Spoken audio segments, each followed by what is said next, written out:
Over the years, he has inspired us all as he conquered challenges that are daunting for anyone and seemingly impossible for a blind person. His inspiration? To raise awareness and funds for blind children in Belize. But what has it really been like raising a blind child in Belize, teaching him to be independent and to live his best life?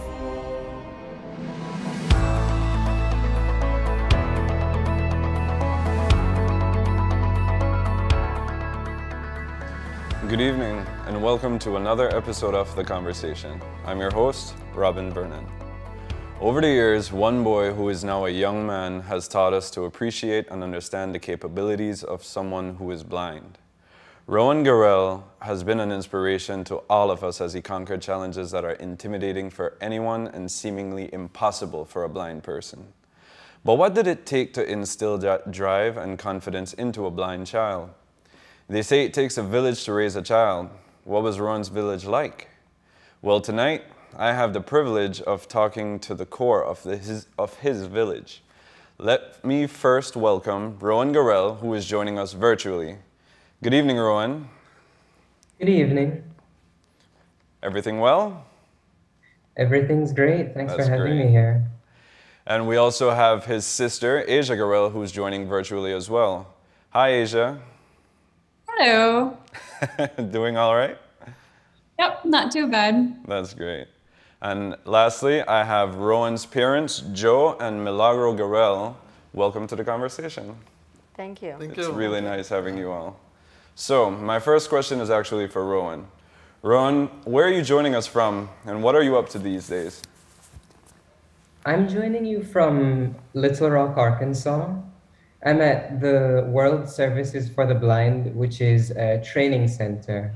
So basically what they do is they show blind people how to be independent, whether that's blind people who have lost their vision due to diabetes or other diseases, or in my case, I am hoping to get some independent living skills and skills in assistive technology as well, so that I can move on to university and eventually go back to Belize and help other blind people.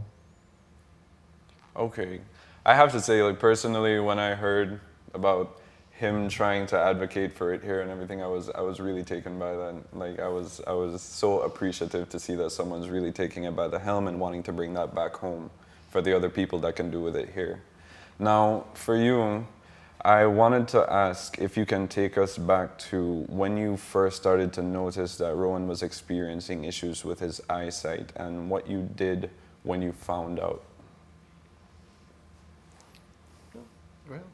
So for Rowan, he was 5.5 months old when we realized that something was absolutely wrong with his eyesight.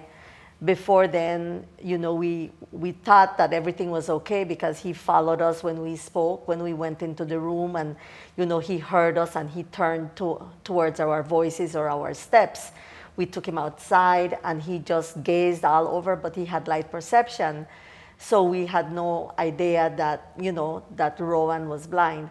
And another thing is that Rowan was premature, very preemie. He only weighed 3 pounds, 3 ounces. He was in the NICU for 33 days. But of course, as young parents, we didn't realize that, you know, being premature and all these other setbacks that he had could lead to blindness and to ROP. So it was not until 5.5 months when we realized that he was blind, unfortunately. Okay, and I'd imagine that you two jumped on that as immediately as possible to try to figure out a solution or something that you could do to help. Could you walk us through? Well, the first thing is a friend of ours who was a nurse told us that she thought that something was wrong with his vision and we should get it checked out. We went to an ophthalmologist and he looked at it and confirmed that he couldn't see, that he was blind. And the reason was because there were 2 huge tumors behind or inside each eye. And there's no way that light could get to the retina to give him vision. So they didn't know what it was, but they knew he was blind. Okay. So immediately, they said that we needed to do a CAT scan of the eye, and that was not available in Belize, so we knew we had to get him out of the country. So I don't know how, it took what? I don't know how many days. It was just a few days and we left. A couple days and we got him out of here. Jumped on it as yes, fast as possible. Exactly, and yeah. We went up to Detroit because apparently this is not a first world issue. So there were only about 3 or 4 doctors at the time in the US that dealt with this situation. And we had some family in Detroit where one of these doctors had an office. So that's why we went there. And, you know, we went up. It was the ending of the year, because I remember we stayed right through Christmas, New Year's, everything. And we were up there for how many months?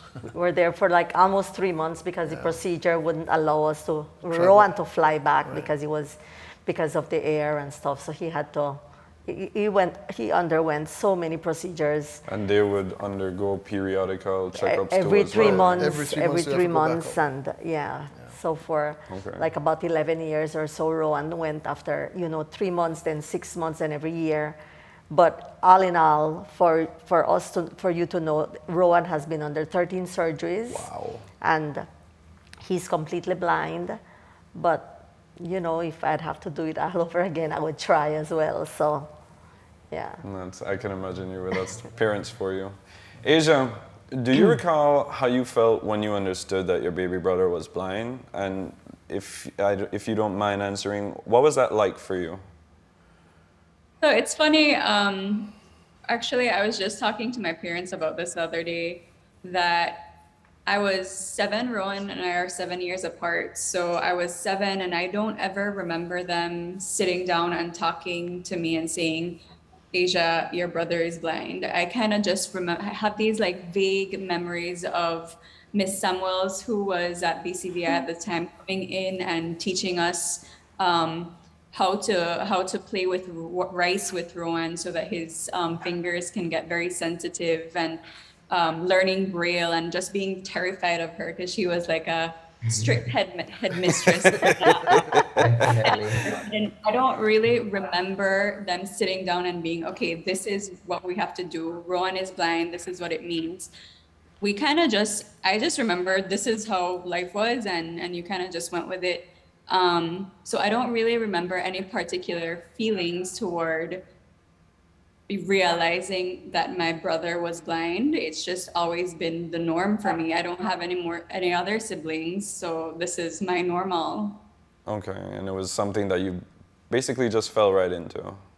Yeah, I mean, I was young, and I was excited about having a brother. I mean, Rowan was pretty much my doll, and so kind of went with it. And my parents, I think from then they decided that we're gonna try to do this and integrate him as into society as normally as possible. So I was young, and that's what we did. And I don't really remember being sad about it or anything like that. It was just how it is, and we tried to work with him as best as we could.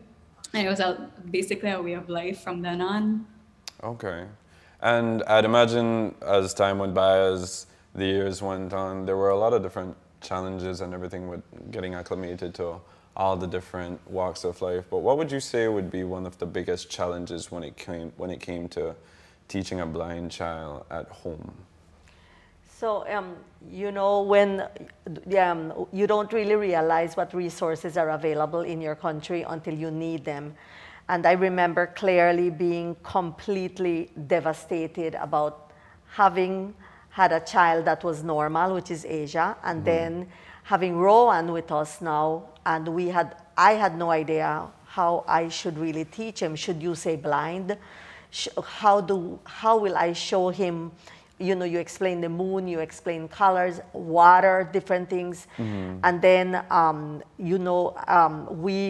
Joe's family lives in Canada, and we were thinking that we were going to relocate because we had to make sure in our heads that Rowan had to get every opportunity that Asia has had. But how are we going to, to raise a blind child? And I remember clearly speaking to his mom, and his mom going to CNIB in Canada and all of that. And then they said, you don't need to go anywhere because Belize is proud to have one of the best visually impaired centers in your region. And we were like, where is that? And then they started to tell us it's Belize Council for the Visually Impaired, it's BCVI. And we were like, what is that? You don't know, because we've never needed it. So we didn't really know. So then we got the contact, and immediately Joe went to find them. We met up with Mrs. Musa, Joan Musa, and like Asia said, Mrs. Samuels. And I'll tell you, we've never looked back. And you know, we just feel that from that first day, we got there, and I clearly remember, you know, like Mrs. Samuels, very stoic woman, so knowledgeable, and she said, this is going to be okay. I guarantee you, this is going to be okay. Evan Kowo, the entire staff, everybody just being so supportive, and I'm bawling my heart out, as you can imagine, and just feeling that I'm the worst mother to give birth. I thought it was my fault.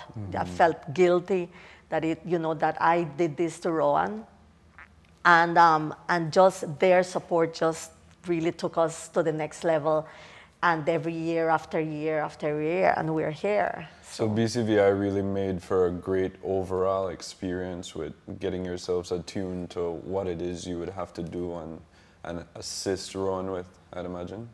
Absolutely. Definitely. Absolutely. I mean, yeah, the thing is that, you know, it's like you get thrown into a situation that you have no clue, you know, you've never been around this type of a situation before. And all of a sudden now you have somebody who's an expert talking to you. You know, it's so comforting to have somebody, just tell you, okay, it's going to be okay, and show you how to do things, and you see it working. So you get the reassurance, you get the Right. confidence, and you get all these Exactly. tips and suggestions and everything. So it just made everything easier, right? Or just more bearable. More bearable. More bearable, but and beyond that, because it's not just telling us what to do. But okay, he's going to school, he can't use any of the books. He's going to a regular school, any of the books that the other kids are using.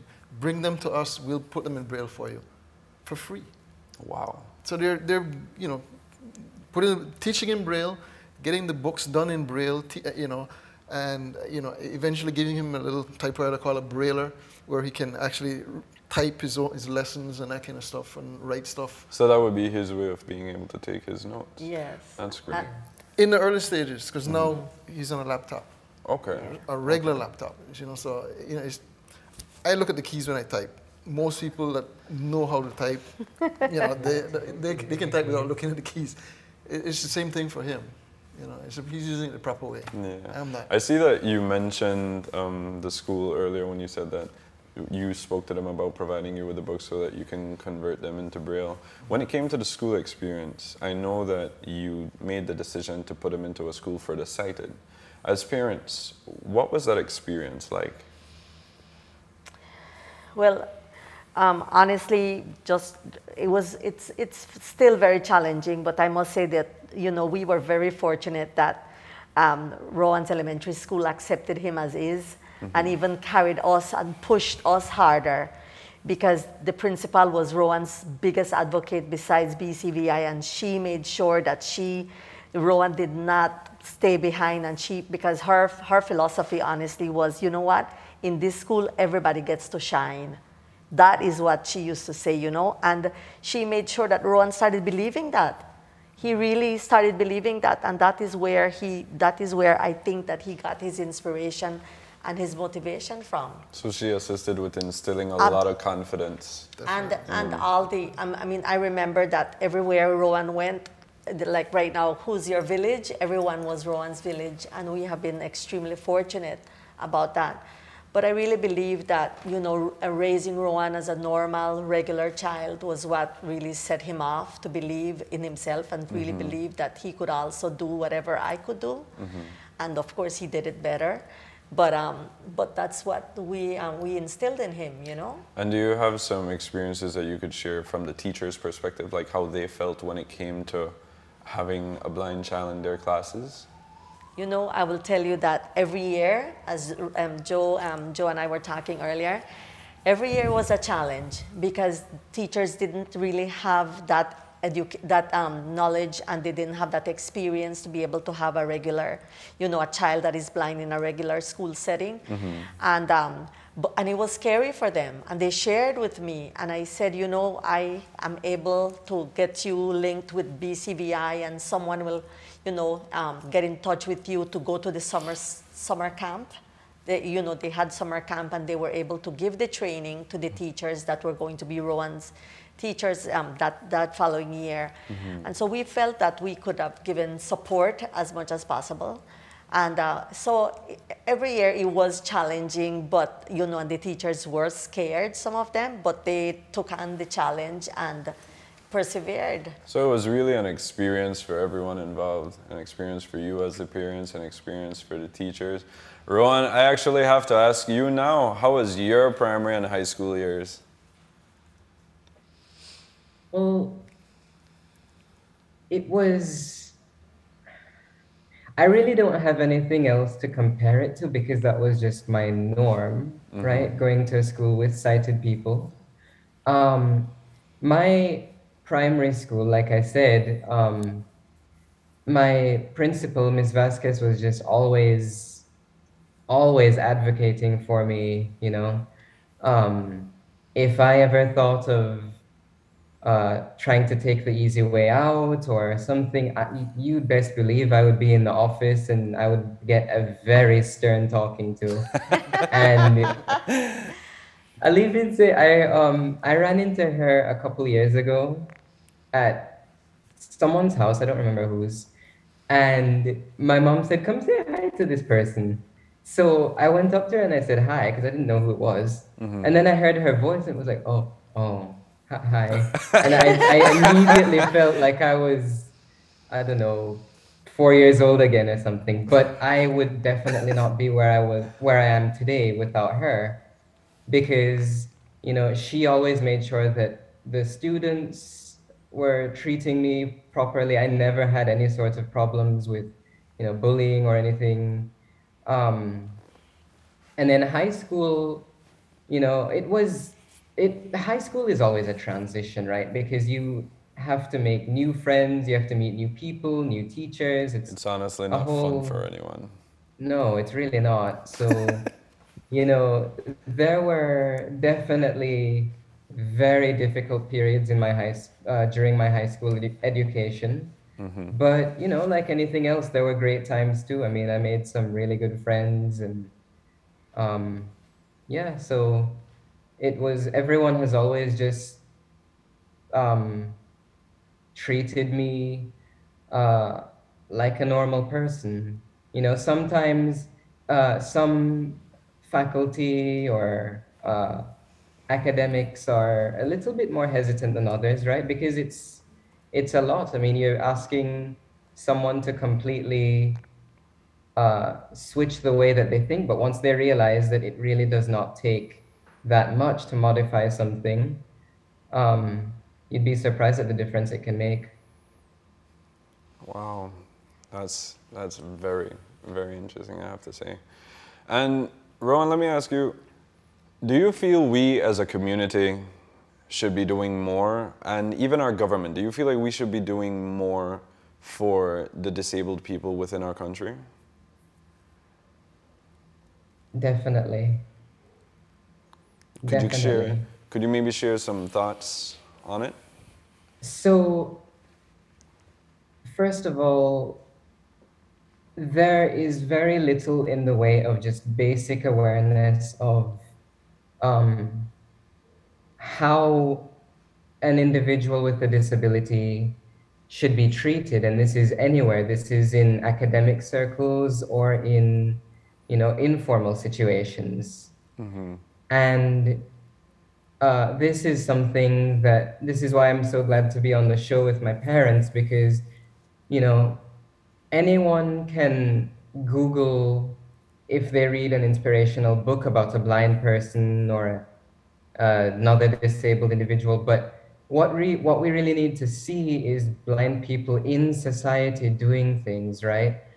The point I really want to make to people is that blind, deaf, whatever the disability is, we are people first, so we should be treated as such. I agree completely. I agree completely. That's a very strong statement, to be totally honest. Thank you, Rowan, for that.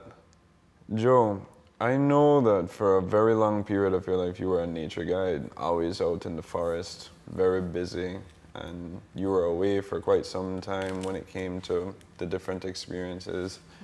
And I know that you were bringing snakes at home and raising them, and you wanted your kids to be a part of that experience.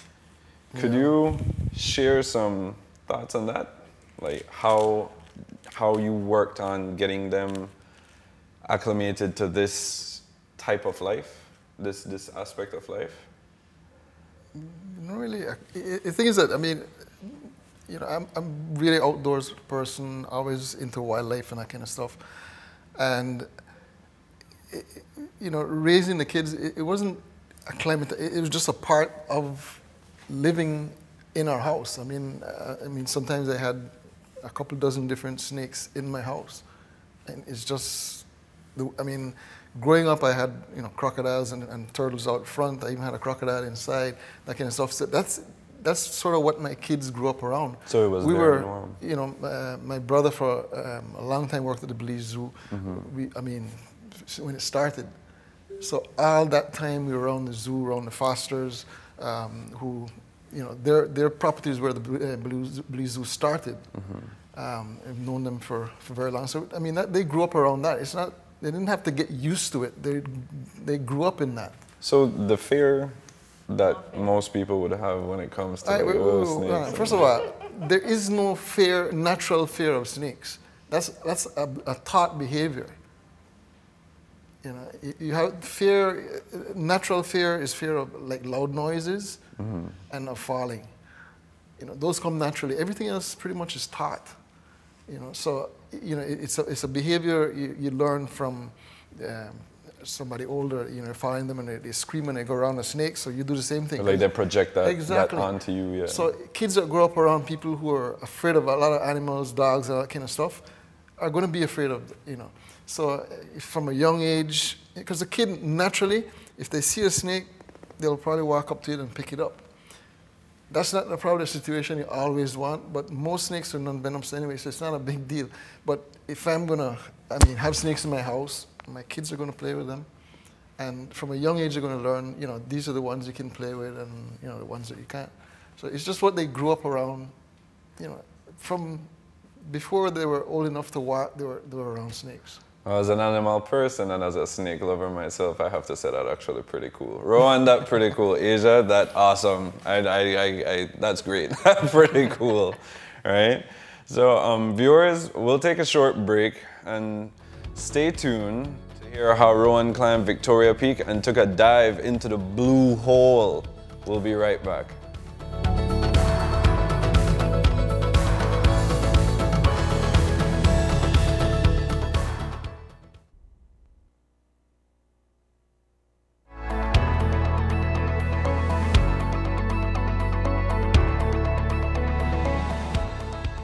Good night, and welcome back to The Conversation. I'm your host, Robin Vernon. Tonight, I'm conversing with Rowan Gorell, one of our local celebrities, and his amazing family. Now, let's move to those amazing challenges that Rowan and his family took on. Joe, the Victoria Peak. What made that come about? Well, to this day, Victoria Peak is one of the Coxcomb is one of my favorite parks to go, and you know, our family usually we go down there every year. And Victoria Peak, I've been hiking it since the early 80s. As one of the first groups, civilian groups, to go in there and hike it. Not the first, but one of the first. And I've done it many times, hiking and running it. Really? And a couple of things happened. So I even before Ron was old enough, I was thinking, one of these I got to take him up there. Before he was old enough, shortly after he's born, not even knowing he's blind yet, and then that sort of the thought left me. But what really sort of pushed this whole issue is I do tours, and a lot of these tours are for student groups, and the teachers come down just about every year or every other year, and they become friends with me and my family. So a lot of times I'd have my family meet up with the group for a day or two, like on a weekend when I'm on tour with them. And I was at a resort once, and the family came, and they'd never done the ATM cave before. And, you know, so I made arrangements for me and my family to go along with the group and do the ATM tour. And I have done it before, so I know exactly what it entails, and I know that they can do it. My mom has done it before, you know, so, you know, I had no problem, no issue taking Rowan in there. So when my family shows up the morning, it was the morning or the day before? No, it was the evening when we were going to have a group. They were going to explain to us what the tour, Right. what it entailed and all that. And then the owner of the hotel. No, not the owner, the manager at the time. The manager. When she realized that Rowan was blind, said she was She told us opposed that, to he him can't- going on it. That he can't go. And I said, look, and I told her, look, if you want me to sign a waiver. waiver or something like that, I can do it. But I know I've done it before. I know, you know. And she refused. She She's- outright said he can't go because he's blind. He's blind. That's Wow. what she told us. And then basically called up the tour company that was doing the tour for them, and sort of gave them a heads up that when you get here, you know, and this is what we, you know, figured out afterwards, because when they came right away, they were, you know, sort of stands off, and they didn't want to really talk to us, and they said, no, he's blind, we can't take him, like that. And, you know, so right then and there, I said, you know what, you know, we need to do something to get some exposure so people can understand. For awareness. Right, for awareness and that kind of stuff. So I sat down with Rowan and asked him, you know, let's do this, but we're not just going to do it just, you know, to show people. We're going to see if we can raise some funds for BCVI as well. And so we pitched it to BCVI, and then we went to Audubon, and everybody was On board. for it. That's great. And, you know, that's how that started. That And it is was great. such a success. I mean, all kinds of things happened. We had no clue it would have taken off in the different directions it did. It really blew up. It really did. Blew up. You know, to this day, it still boggles my mind how much of an impact it had. You know, It was huge. The thing is that, you know, because we were registered BCVI and participated in their, you know, their Summer training, camp. the summer camps and all that kind of stuff, you know, we were aware that there was a huge stigma attached to being blind. So, especially in villages and stuff, people, if they have a blind child, they keep him in.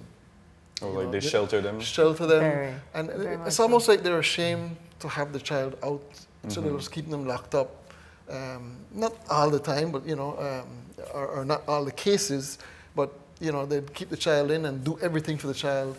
And you'd have them, you know, a teenager who isn't even able to put their clothes on. You know, simple things like that. So when we on the hike and we're going through some of these villages, and you have people bringing out their blind child to meet us, Wow.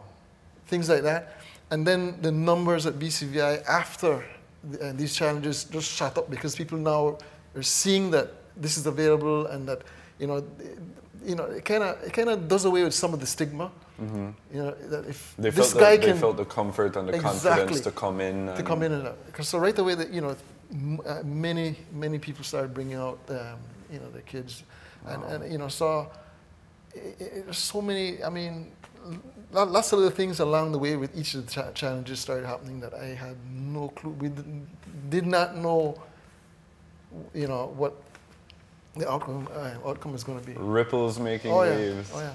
Ripples I making waves. remember going through.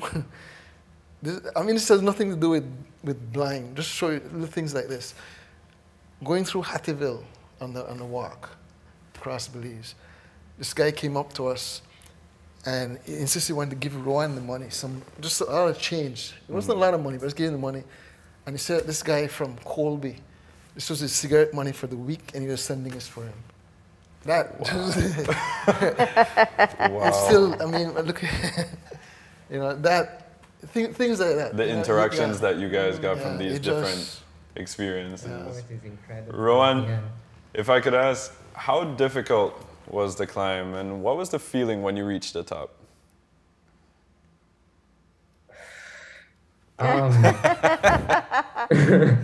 It's hard to describe. I mean, the whole way was just amazing because, you know, as my dad said, we just grew up around so many different creatures, and being in somewhere as primal as the coxcomb, it was just an incredible feeling, you know, exerting oneself so much and reaching to the finally arriving at the top, because I mean it was an incredible experience because not only was this our goal, right, but just experiencing that moment with my dad as well was something absolutely incredible. Because I mean, as he said, he had wanted to share this with me for so many years because he knew what this what the peak had to offer. So it was a privilege sharing that experience with him. Wow, so you can say that it was an emotional experience in more than one way, right? The sensation Absolutely. of traversing such a large obstacle and doing it with your dad and everything, it was a pretty big experience. Absolutely, in terms of the fundraiser and just, you know, the familial aspect. I can imagine. And between that, the Blue Hole dive, the walk across Belize, which one was your favorite challenge and why? It's honestly hard to say which one is my favorite because they were challenging in very different ways. Uh, the Victoria Peak was the most obviously strenuous, but the walk had its own set of challenges too. But I actually think the walk was my favorite because we really got to see up close and personal how much support there actually was. You know, people would come out and join us on a leg of the journey, or some of them did the whole thing. Doesn't really matter. The point is they came out and joined us. Mm-hmm. And at one point, there were about 100 and something people walking behind us. And it was really incredible to see how many people cared, you know, especially in this day and age. Uh, people stay at home and watch technology, but, you know, they took time out of their day to come out and be part of something larger than themselves. So I think that's why the walk was my favorite. Okay. And Asia and Milagro, I'd imagine that you two joined on the walk across Belize, right? And what was that like for you two? Well, Rowan always underplayed me. He never thought that, you know, he knew that I could make the cows and, you know, I would work on the logistics, but strength-wise and everything, he would ask Joe, Dad, is Mommy still hanging on? And I said, yes, I'm right here behind you. And then Asia was always very supportive, taking pictures, making sure that we knew that we were capturing the right moments, because that was very important for us to be able to showcase afterwards and stuff. So always there for them. I was in the vehicle behind them with all the necessary goods to keep them going at 5 in the morning, blasting all kinds of music. My mom had like 3 CDs and I memorized those CDs by the end of it. But I took a lot and took pictures, but they walked the most of the way. And I'm usually back up and support. That's my role, just making sure that everybody comes back in mostly one piece. And with the Victoria Peak and the Blue Hole, were you nervous for your brother in regards to his safety and how he was doing? The funny thing is, for the Victoria Peak, we go to Coxcomb at least once or twice a year. So it was like a normal trip and we go hiking all the time. I know Victoria Peak is a crazy hike. My dad has done it a lot of times. But now, I mean, you guys are rolling film you took video that you took, and now it looks insane because Rowan looks like he's about 3 years old. So now it's scarier to me. I'm pretty sure I'd be more scared now watching this footage, especially the last steep climb, than it was then, because it's just another family outing. So I wasn't really scared because he's with my dad, and I think that's something people don't understand, is that as a family, and my dad has done all these things before, we know our limits. My dad would never put Rowan in a situation where he thinks he can't do what they need to do, that he'll never injure his own son. Even with the snakes, even with the animals, we trust him completely to know and to teach us the respect and everything that we need to know to be able to do these things. So it's never really a sense of fear when he does these things. It's just more, can we really get up at 4 a.m. and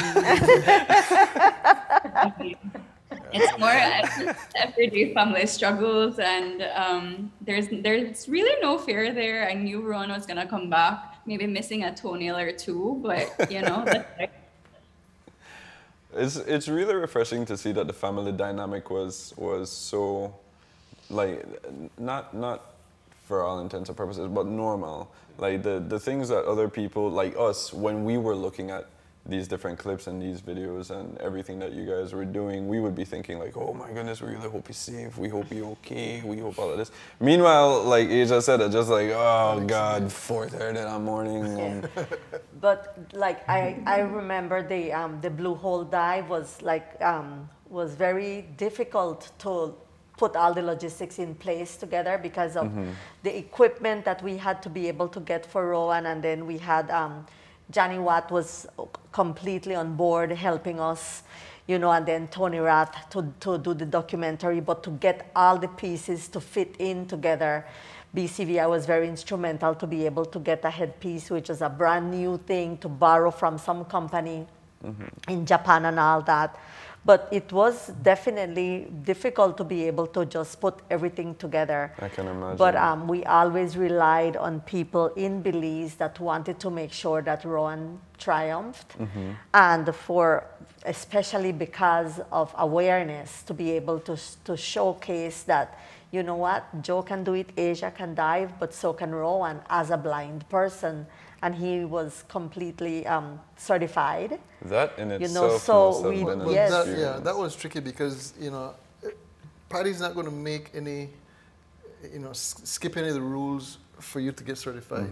You got to figure out how you're going to be able to. So they used some old equipment so you could read his gauge, because you have to be able to read your gauge. Yeah. So they had some old equipment that had just a little needle that pushes out and you can read some notches on it to A see mechanical how many, pressure gauge, okay. Right.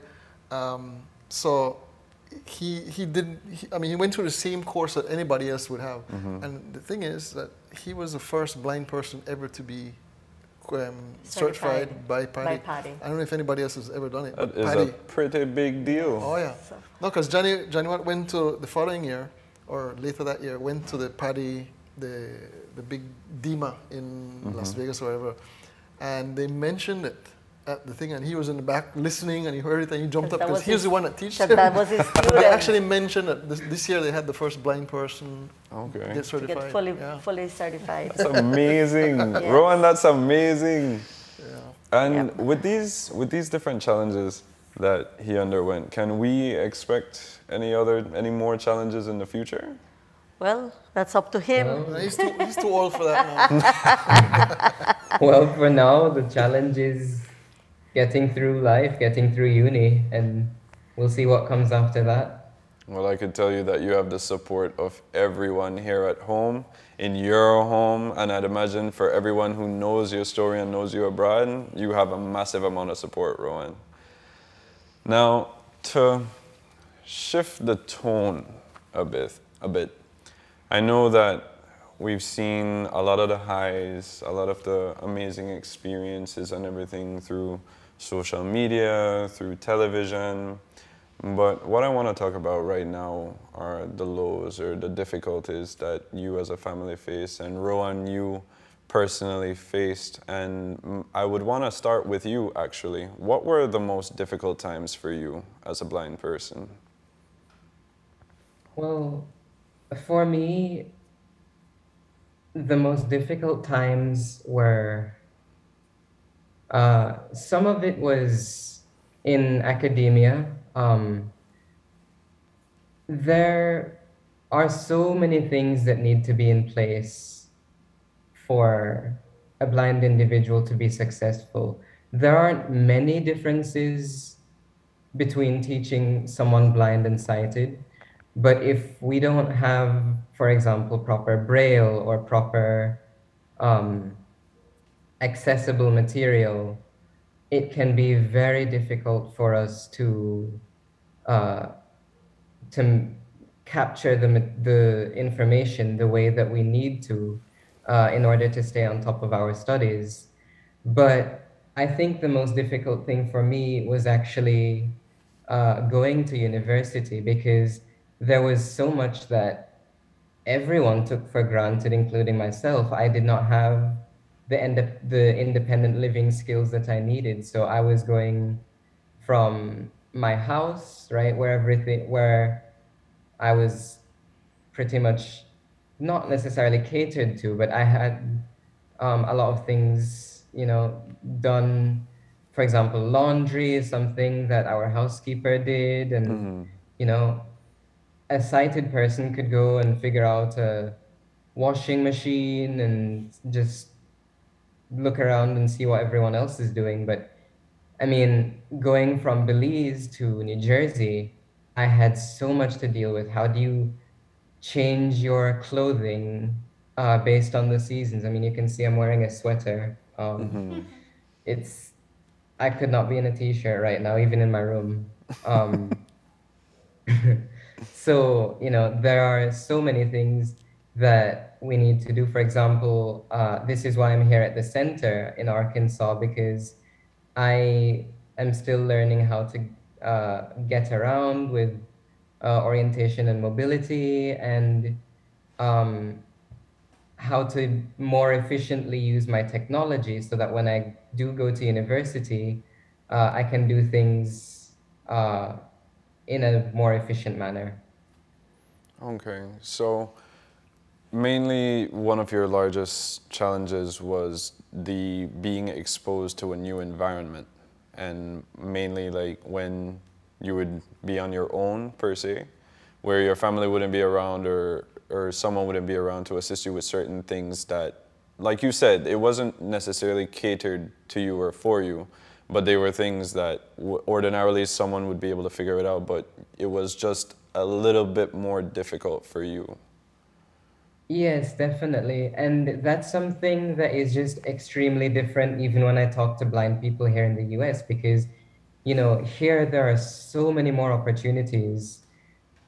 People have access to, for example, orientation and mobility, which teaches you how to use a cane. It's something that they take for granted here because it's so readily available. Um, you know, in Belize, we, we meaning the BCVI, we try to provide services as best we can, but, there are many things that just the amount of opportunities available here, it's really mind-boggling.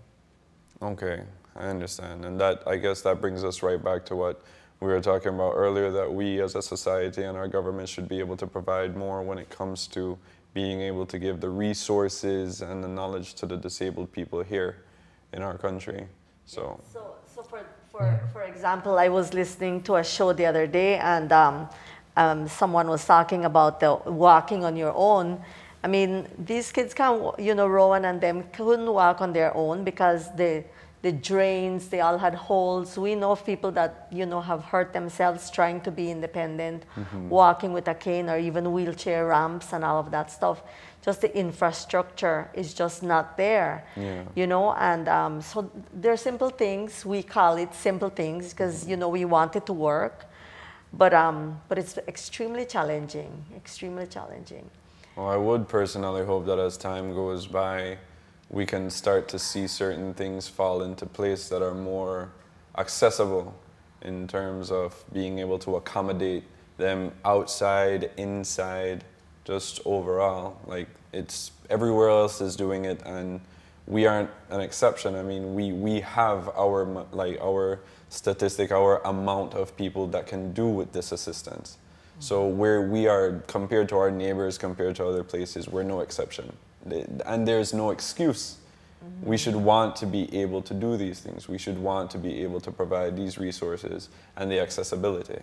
So I am 100% for that, as I'd imagine you both and Asia and everyone who has any tie to someone in this walk of life. Definitely. So with that, we'll take a final break, and we're gonna be right back.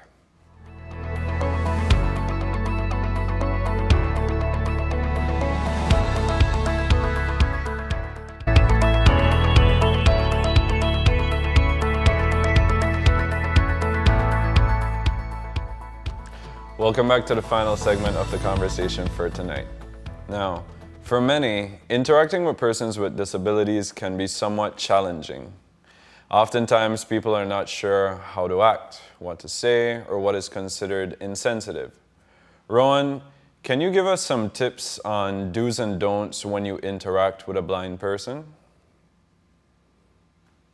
Don't sugarcoat. Don't Sugarcoat.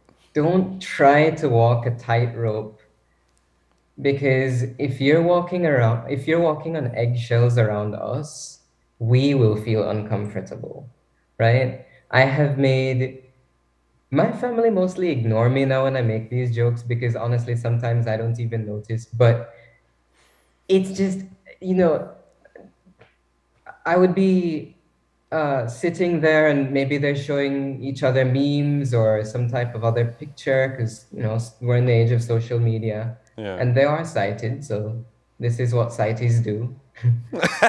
Sighties. But, you know, sometimes I would say, oh, can you bring it over here? Can I take a look? And there's no, like, I'm not doing it resentfully or anything. I don't know. That's I have an hilarious. opportunity, so That is I'll do hilarious. it. No, but I mean, a perfect example, right? Just before the show started, I was in a very lively discussion about the MCU films. And that is something that I love talking about, because even with sighted people, that kind of marks you as being a nerd, which I suppose I am. So I just, you know, if you are with a blind person or anyone with a disability, we are people first and disabled second. So treat us normally. What do you want to talk about? What would you do for fun? What are your hobbies? Hold a regular conversation with me the same way you would hold a regular conversation with anyone else. Share your hobbies with me the same way you would share your hobbies with anyone else. That's what you're saying, right?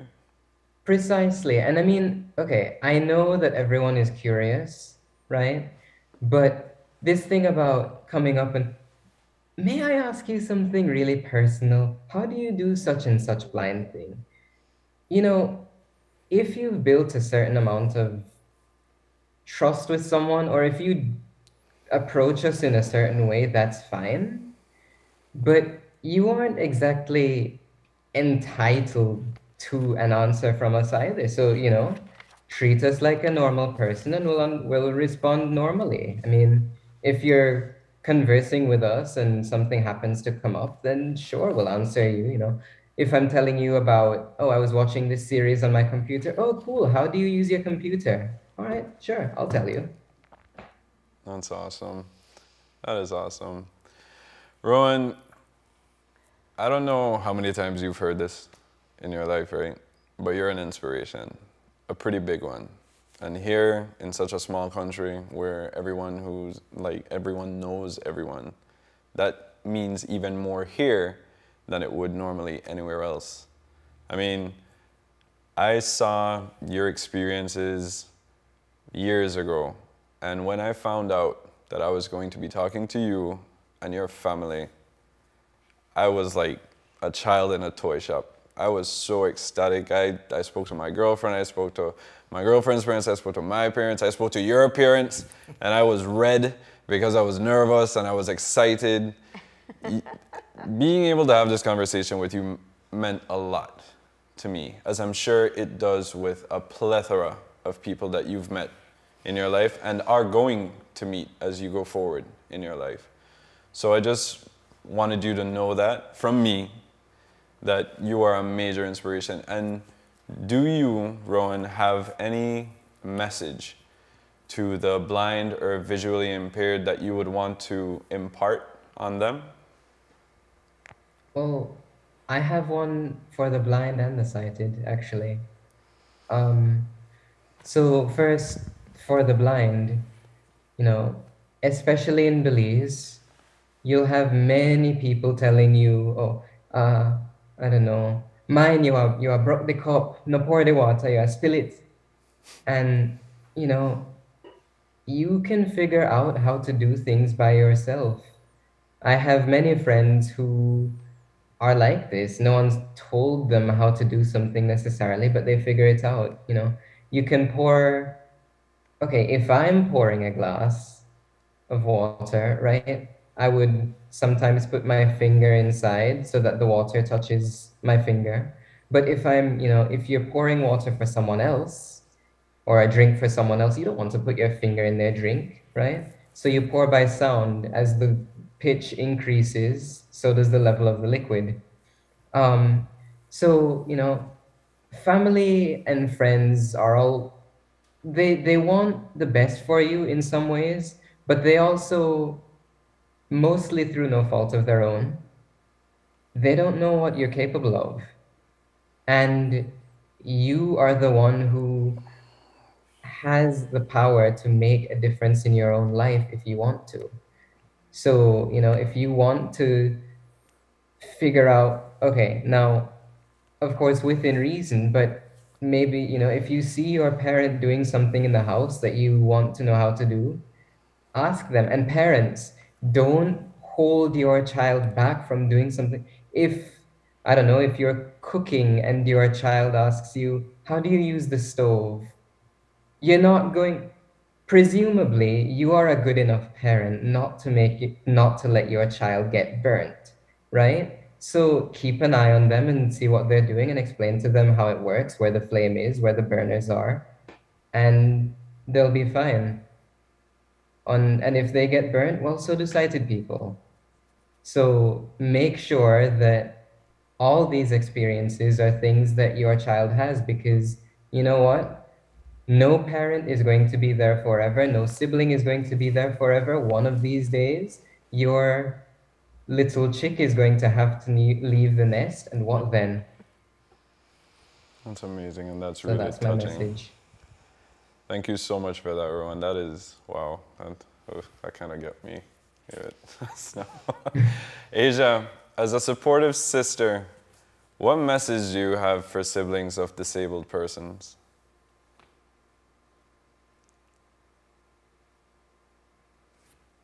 We can't hear Ish. Oh, can you check your mic, please? We're not hearing you.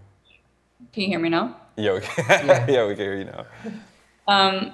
I was saying my parents have really taken on being the advocate and educating others. My role in this, I guess, was really pushing Ro to do things as normally as possible. Make sandwiches, and mostly because I was lazy to get up and do it for him, but get him to make things on his own and really play devil's advocate, I guess. But I guess as a sibling, what you can really do, like Rowan said, it's really important for them to learn things from the get-go. And it may take an extra hour, but teach them how to do it themselves. It might be easier for me to take Rowan by the arm and walk him around the place when my mom has decided to feng shui.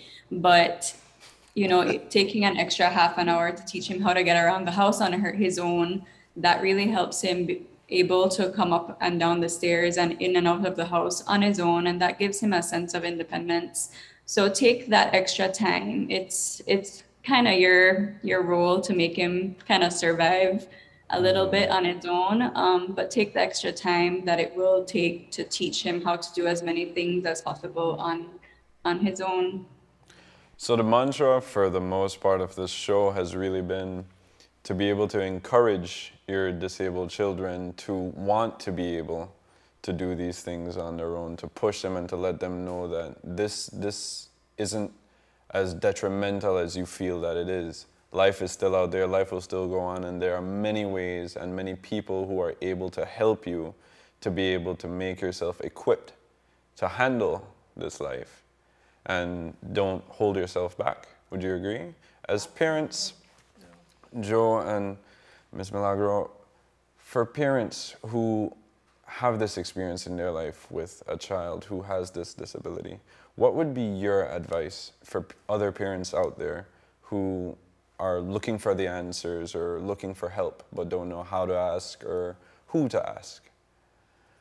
Well, I mean, honestly, for me, I think that raising Rowan as a blind child, not as a blind child, just as a regular child, and all of us have done this. My family, my parents, everyone, my friends, you know, my colleagues.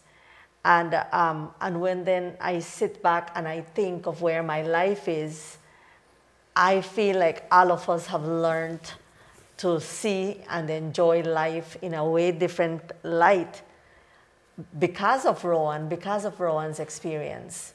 And so he, you know, having a blind child has taught us so much more about life and embracing life in a different light. And it's not just because it sounds pretty, but it is darn pretty. It has been a truly privileged experience for us to have had someone like, to have Rowan in our lives. You know, and yes, it's a hell of a challenge, but, you know, we hope that our experience will teach others that this can be done and we can get the best out of our, you know, children with disabilities. We just have to push them forward and, you know, go along for the ride. It's all about the encouragement, right? Yes. Yeah. And Joe, do you have anything you'd want to say? Yeah, no, I think that, you know, just like with any child, because I go out there and I see parents and they see the kids, because kids are curious, they want to, you know, be everywhere, do everything, and they go outside and you see them start climbing a tree, and the first thing they do is run out, oh, no, you're going to get hurt, and they grab them and pull them down. Me, Ron go out there and wants to climb a tree, come on, let's go, let me show you where to put your hand, and you help them to do it, you don't stop them, you know, and that's just how I raised both my kids. You know, I didn't look at him as, you know, I looked at him as he'll need a little more help than, you know, if he wasn't blind. You know, but I didn't, you know, the whole time, yes, I mean, being blind was, you know, up front and, you know, but I didn't let that get in the way. It was just like, okay, so if he's blind, how are we going to get from here to there? You know, and we figure it out. And this is how it's always been. Because like BCVI helped us as far as they could. And they said, okay, well, you know, this is it. We'll work together and see how you know, how we can go through high school, because, you know, this is kind of territory that we're not familiar with, because not too many blind kids have gone on to high school. So dealing with stuff like geometry and algebra and that kind of stuff, that was mind-blowing. You know, we worked on that together and figured it out. You know, and I mean, there are all different kind of things that came into play, and you just gotta figure it out. There's no, you get the same manual that you get with any other child. There is none. There is none. You just gotta figure it out. It's just one series of winging it, right? Yeah, but the thing is that you know what the end result that you want. Yeah. And you just gotta figure out how you're gonna get there. You know, and if you think it's too much of a challenge, then you're not gonna get anywhere. But it's important to never stop. It's important to never give up. Yeah. Joe, Milagro, Rowan, Asia, this has been an extremely educational an inspiring conversation, truly. I want to thank all of you for being so candid and for sharing all that you did with us tonight. With that, our time is up for tonight. But remember to join us on Tuesdays at 7 p.m. for new episodes of The Conversation right here on CBTV and on Colorblind's Facebook page. Good night and take care.